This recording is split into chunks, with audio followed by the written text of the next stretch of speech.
Greetings and welcome to Axial Skeleton. I am Phil, this is AD, and we got Nick the Tank via Skynet. How you doing, buddy? Hello, nice to meet you. Alright, and we're all wearing sunglasses in honor of Arnold Schwarzenegger. Arnold Schwarzenegger. So we are here to review Terminator Genisys, Genisys, whatever you want to call it, Sega Genesis, whatever. Be informed that this is a spoiler-heavy review. Spoiler-heavy, so if you have not seen the movie, you have been warned. Go watch the movie, be disappointed, hate it, love it, whatever, and then come back and watch this video, okay? So let's get down to brass tacks. Alright, so, Terminator Genisys. The movie starts off with a whole bunch of futuristic battles between the human resistance and the robots and Skynet. It's looking really good so far. I'm like, alright, this is the Terminator movie I've been waiting for. And then you get introduced to time travel, which I was liking a lot. I thought that was really cool. I digged it a lot. And you go back to 1984 to some iconic James Cameron moments of the movie, which I liked a lot.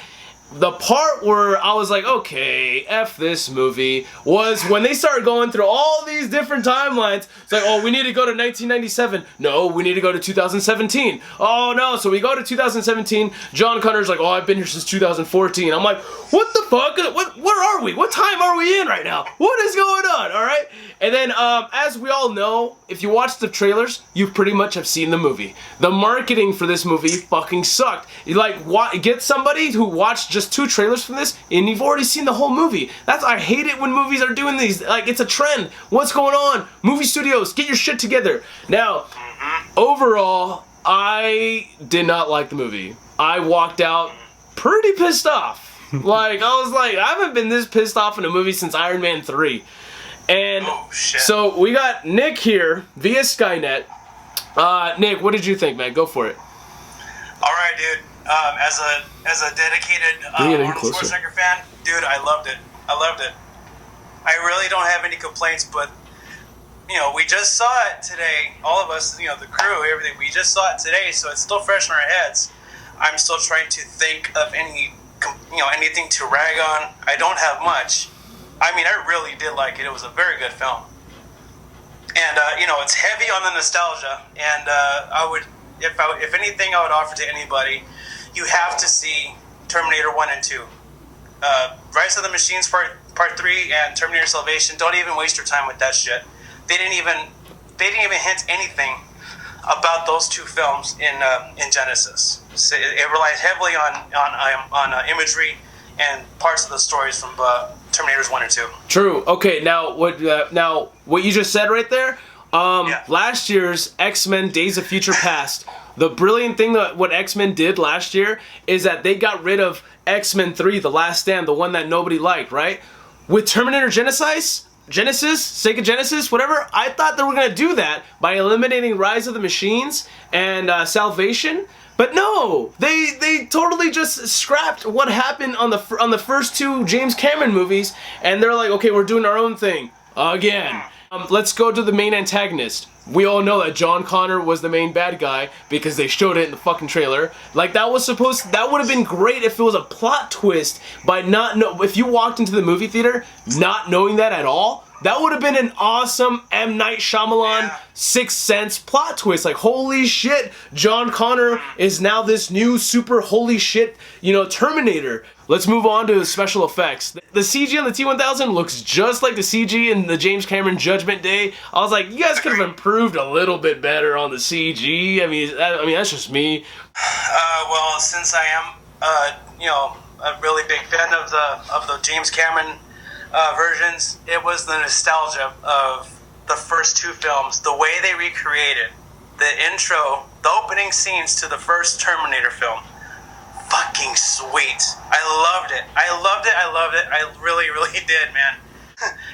So that you can't recreate every single aspect of what happened, but I thought they were very faithful in bringing that imagery back. I mean, it was kind of surreal to watch. Me growing up as a kid watching that, but it was necessary to set up the storyline. Yeah, and dude, you're right about the T-1000, the animation and everything.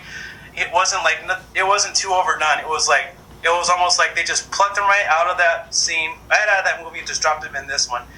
And he has a full-on Asian look to him, too. But I think they did, when they did the morphing scenes, they made his face look exactly like Robert Patrick. So I don't know if you saw that. Yeah, I thought he was doing a really good Robert Patrick impression. I thought that was really cool. Very. But, I mean, like, if they're going to CG Arnold, why not get a CG Robert Patrick? Oh. That would have been awesome. They could have. Yeah, and let's mention the CG on Arnold. He looked good. Yes. When he went back to 1984, the CG on Arnold was really good. It was spot on. You mentioned nostalgia. Yeah, I agree. The nostalgia factor was a big thing, especially if you love the original 1984 James Cameron Terminator movie like I do. I'm a big fan of the first two films. Yes. But this new one, it's easily forgettable. Like, I just saw it a couple hours ago, but I'll forget it by tomorrow. Just how I forgot Terminator 3 Rise of the Machines, and there's nothing memorable about T3, and there's nothing memorable about Salvation except for when Christian Bale flipped out on someone on set of the movie. That's the only thing I could think of that movie. Like, I like the part with the giant robot. Yeah, that was pretty cool. It was really, really sick. Yeah, I'm not gonna just ignore the fact that some of the action scenes were pretty cool. That's why I'm gonna give it the score, and my score of the movie. If it wasn't for the action and some of the special effects, I was gonna give it a 1. But because of the action and the special effects, I'm gonna give it a 2.5 out of 5 skulls. What's your score? So I would probably give it 4 skulls instead of 5, because there were some scenes that you could tell the action was CG. But it's gonna be like that for every single movie with CGI effects. Yeah. But visually, I mean, from a visual standpoint, on effects alone, that movie is brilliant, man. It's beautifully made.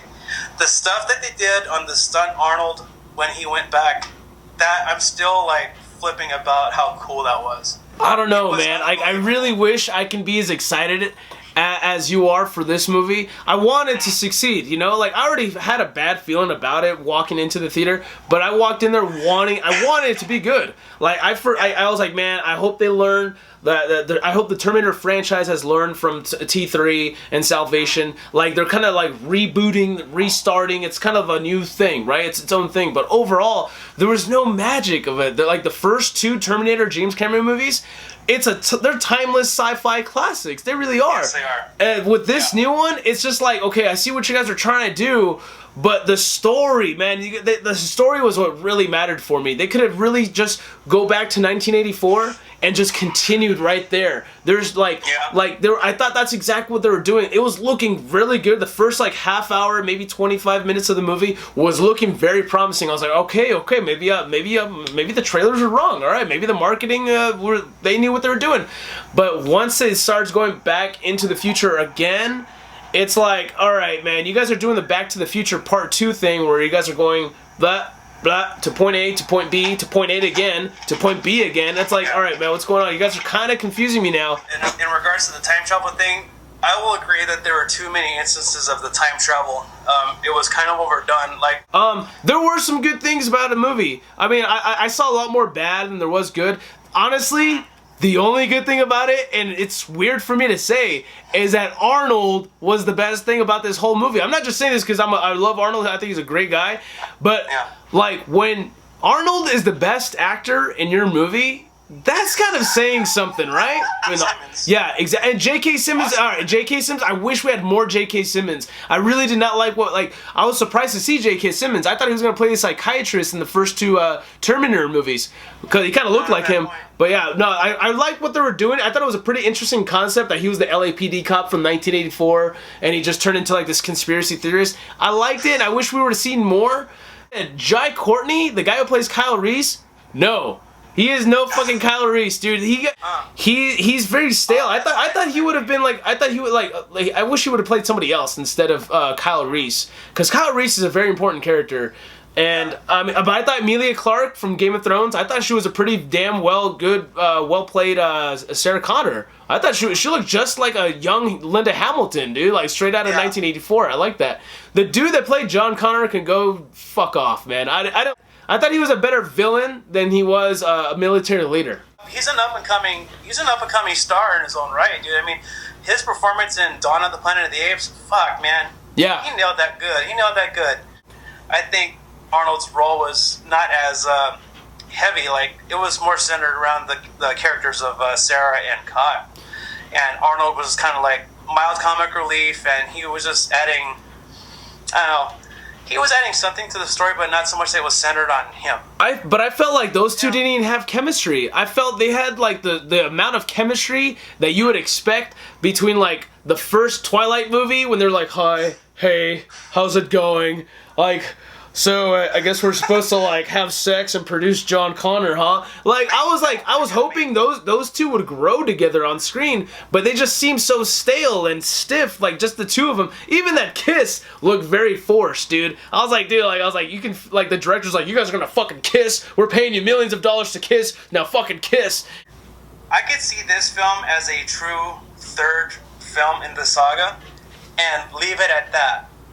Like, I can choose whether to include the stinger and say, okay, there's going to be more, or not, like, pretend I didn't see it and say that the ending of this film kind of puts the kibosh on the whole story. I don't know. I see it. It needs an ending. It needs an ending. Yeah. But the Terminator franchise, how many times do we have to see them stop preventing Judgment Day? How many times do we got to see them stopping Skynet? It's like, after the second one, this Terminator franchise is, let's be honest with each other, it should have ended at Judgment Day, at part 2, right? I agree. Yeah. I agree. So it's like, how many times do we have to see the same thing? It's like, oh, we got to go travel back in time from preventing Skynet from doing this thing. It's fun. It's entertaining, to say the least, yes, but come on, man. How many Terminator movies do we really need? Don't get me wrong. I really love those first 2 movies. Yeah. They're fucking masterpieces. So overall, I didn't really like it. Nick, you liked it a lot. That's cool. Yeah. We want to know what you guys think. What did you think of Terminator Genisys? Did you like it? Did you hate it? How would you rate it? Thanks for watching this video. Be sure to subscribe. Be sure to follow our blog at axialskeleton.wordpress.com. I'm Phil. This is Nick. And this is the quiet one, AD. And thanks a lot. Right, thanks for watching this video. Subscribe to our YouTube channel. And you guys stay focused, stay sharp, and Axial On.